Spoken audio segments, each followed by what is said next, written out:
നമ്മൾ ഈ പാലപ്പം ഉണ്ടാക്കുമ്പോഴേ അതിന് നല്ലൊരു കറി വേണ്ടേ. ആ കറിക്ക് നമുക്ക് ഗ്രീൻ പീസ് കറി ഉണ്ടാക്കിയാലോ? തേങ്ങാപ്പാലൊക്കെ ഒഴിച്ച് നല്ല കുരുമുളകും മസാലയൊക്കെ ഇട്ട് നല്ലൊരു കറി, തേങ്ങാപ്പാൽ കറി. നമുക്കതിന് വേണ്ടി ചെയ്യേണ്ടതേ, തലേന്ന് വൈകിട്ട് തന്നെ കുറച്ച് ഗ്രീൻ പീസ് വെള്ളത്തിലിട്ട് കൂത്ത് വയ്ക്കുക.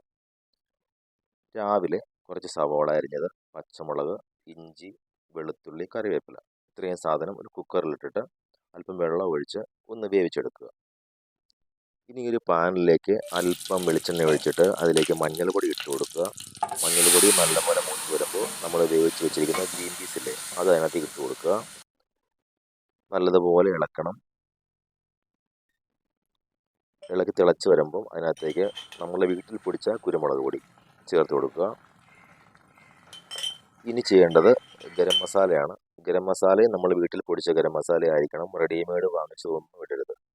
ഗരം മസാലയും കുരുമുളക് പൊടിയും ഇട്ടതിന് ശേഷം നല്ലതുപോലെ ഇളക്കി കൂട്ടി വരുമ്പോൾ ഇനി നമുക്ക് ചേർക്കേണ്ടത് തേങ്ങാപ്പാലാണ്. തേങ്ങാപ്പാലിൻ്റെ ഒന്നും രണ്ടും പാലൊന്നും വേർതിരിക്കേണ്ട, ഒറ്റ പാല് മതി, നല്ല തിക്ക് പാല്. കറി നല്ലവണ്ണം തിളച്ച് വരുന്ന സമയത്ത് നമ്മുടെ തേങ്ങാപ്പാൽ അതിനകത്തേക്ക് ഒഴിച്ചു കൊടുക്കുക. തേങ്ങാപ്പാൽ പൂർണ്ണമായും ഒഴിച്ചതിന് ശേഷം അല്പസമയം ഇളക്കി കൊണ്ടേയിരിക്കുക. തിളയ്ക്കാൻ ആവശ്യമില്ല. നല്ലതുപോലെ ചൂടായി ആവി വരുന്ന സമയത്ത്